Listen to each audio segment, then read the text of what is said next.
This week we're offering updates on ADHD and ADD. And today we're going to talk about an article from Attitude magazine, ADD.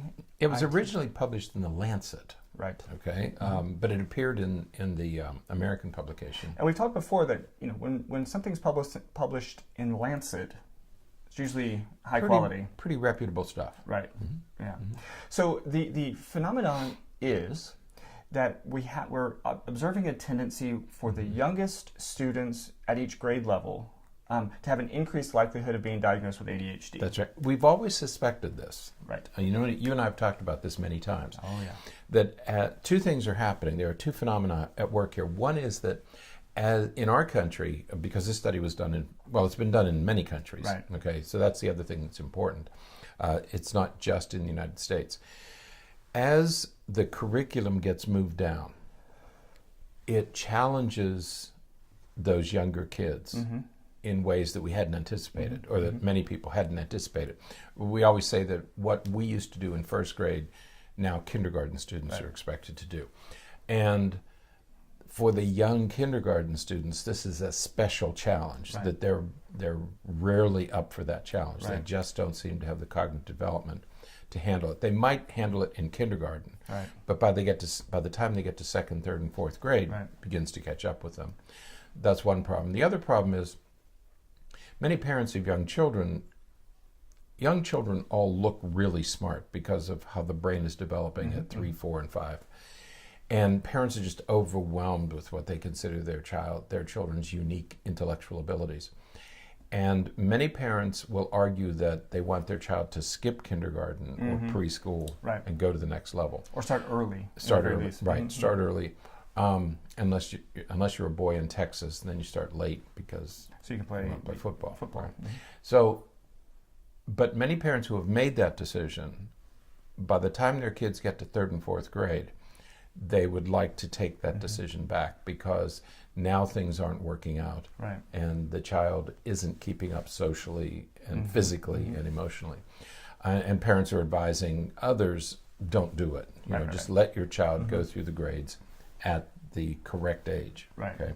So the curriculum is moving down. That's one problem. And many parents want to skip a grade with their child. Not, according to this study, that's probably not the right decision. Right. So if we and what's interesting is that this study was done in Finland. Right. Which is typically considered a very they are always at the top of the charts as it relates to education nationwide. That's right. Or worldwide. Worldwide.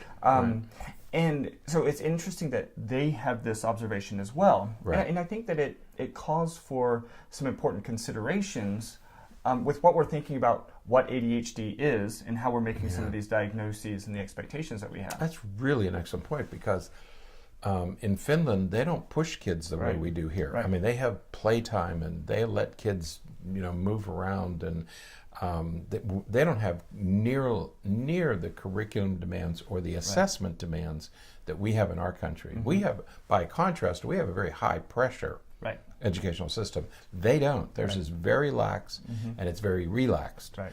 And so for this to appear there suggests to me that it's even probably more pronounced in a curriculum as we have. Right. Yeah, and we don't know if there's been a study similar to this in the United States. We haven't been able to find anything yet. But so let's think about what the implications of this finding would include. Right.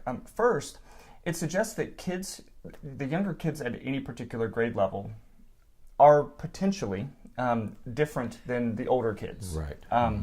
Different from a behavioral or neuropsychological perspective as it relates to attention and focus and behavior management and self-monitoring, some of those kinds of things, organization, those executive functioning skills. Right.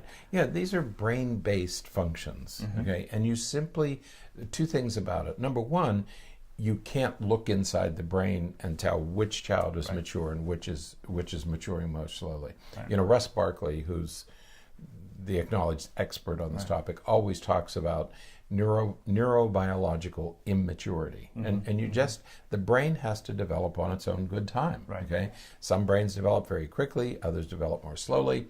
And so you can't rush that. Right. Okay? It doesn't matter how hard you push. Piaget studies showed that, that when a child's ready, they will. When the brain is ready to do it, the child will be able to do it. Right.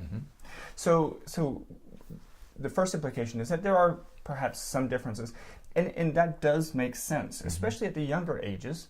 You know, we're not really talking as much about teenagers, because teenagers people don't become first diagnosed with ADHD as a teenager. Right. Usually that initial diagnosis happens in the early half of the elementary school years, typically. Before age, it has to be made before age 12. Before age 12. But it's typically the symptoms appear very early. Right, and usually they're getting diagnosed by third grade or so. Absolutely. Right.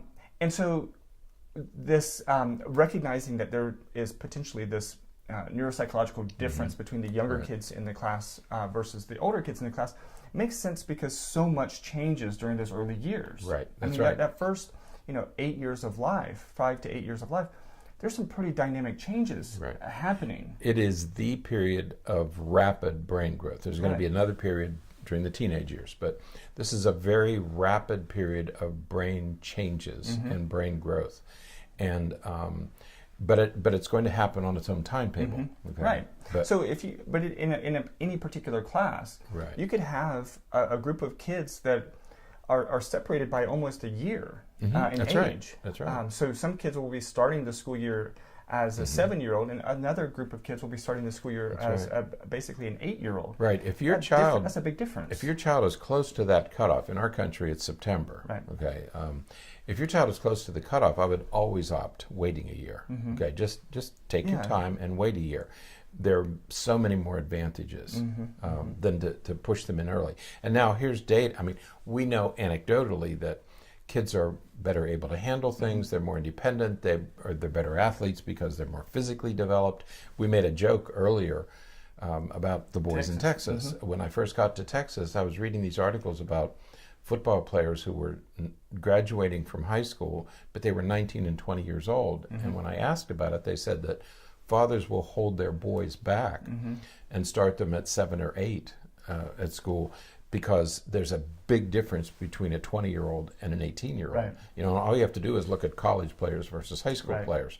High school players are still getting bigger, developing muscle, but by the time they're 20 and they're playing in college, they may have gained 40 or 50 or 60 pounds, and they're faster and bigger and stronger. Right. So, so the advantage, that's one advantage. But in Finland, they do the same thing academically. In Iceland, you can't go to school until you know how to read. Right. So whenever you learn how to read, presumably at home, then you can go to elementary school. Right. So the first issue is that neurodevelopmental progression, and there is a big difference between young kids in a particular grade and the older kids in a particular grade, especially during those early elementary school years. The other thing is, of course, this issue of academic expectation. Right. I mean, if you have this younger student and the expectation is for them to do academics that are, a grade or 2 levels higher than what is, now you're talking about a 2-year difference. That's right. You're talking about a 2-year difference. Right. And so the kid could be perfectly developmentally appropriate. Right. But the fact is that the expectations are so much greater academically that they're going to be off task. They're going to be, they're going to have difficulty maintaining attention and focus and all those things that we want them to do, simply because the work is just too hard for them. That's right. Just because a child has a large vocabulary, just because they can solve math problems, just because they can put puzzles together, doesn't speak to their attentional or memory capacity. Right. These things are going to develop over time. And just because a child has a big vocabulary does not necessarily mean that they're ready for all of the aspects of school. Right. It's so disheartening to me when I see a really highly intelligent child, somebody who's accelerated, maybe cognitively, but emotionally they're just not able to handle it. Right. And it's so sad because they're just in over their head. There are expectations that they simply can't meet. Right. And the third, because there's always got to be 3, the third major issue, I think, related to this is that the behavioral expectations. Right. okay, so if a kid is in first grade and the expectation is for them to be doing second or third grade work, you can take most first graders, especially young first graders, again, perfectly adequately developed, average normally in all ways. Developing children. But if you put them in an environment where the expectation is for them to sit still and to, work silently and to be self-driven and self-motivated, they're not going to be able to do that as easily as a second or third grade student. So, when you're younger, when you're the younger kid in the class, and the expectations for just behavioral self-control, behavior management, impulse control, self-regulation, all those things, when the expectation is also well above what is typically expected for that age, they're going to present as atypical as well. That's right. And it's going to be that atypical behavior that brings them to the attention of teachers and administrators. Exactly. Because and it's not their fault. I mean, that's where they are developmentally. Right. You give them another year, and they're doing it just fine. Right. So, we are, and I don't know about Finland, but some of the other countries listed, Taiwan and Canada and Israel, and some of the other countries that have done these similar studies, when we step back and we look at this and we see such an increased prevalence of ADHD, and those numbers just keep going up. And at the same time, the expectations in any particular classroom continues to go up.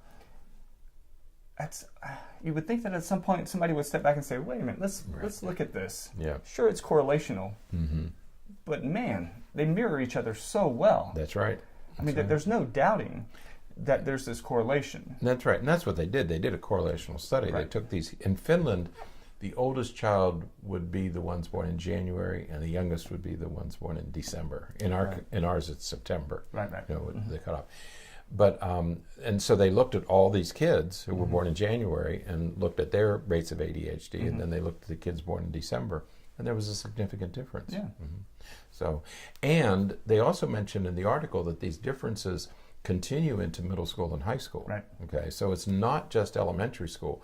They're going to continue to encounter problems, and boys and girls, their physical development is also lagging behind those of the same age peers or older peers, relative to their ages, and so physically they get left behind as well. They're not as big, they're not as strong, they're not as coordinated, emotionally, behaviorally, physically, in all ways they get left behind. They might be smart, they might be able to read well, but there are other expectations that they're going to have a difficult time meeting. Absolutely.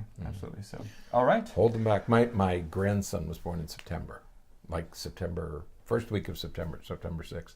I was just talking to his dad yesterday, and they've decided to hold him. Yeah. They could do it either way, but they're going to do another entire year of preschool, then send him. And I said, absolutely, that's the absolute right thing to do. He's an active little one. Oh my gosh. Get ready. Give him another little bit of time. It's a family affair, right? This is a genetic disorder. I don't know where it started, but no, he definitely inherited it. Yeah. So it'll be fantastic. Right, just like his uncle. So that's right. All right. So much like Alex. That is it for today. You said his name. You said your son. No, I know you said Alex. Yeah, I know. It was just. It's all about Alex. All right. Until next time. Stay happy, stay healthy, and forget to be afraid.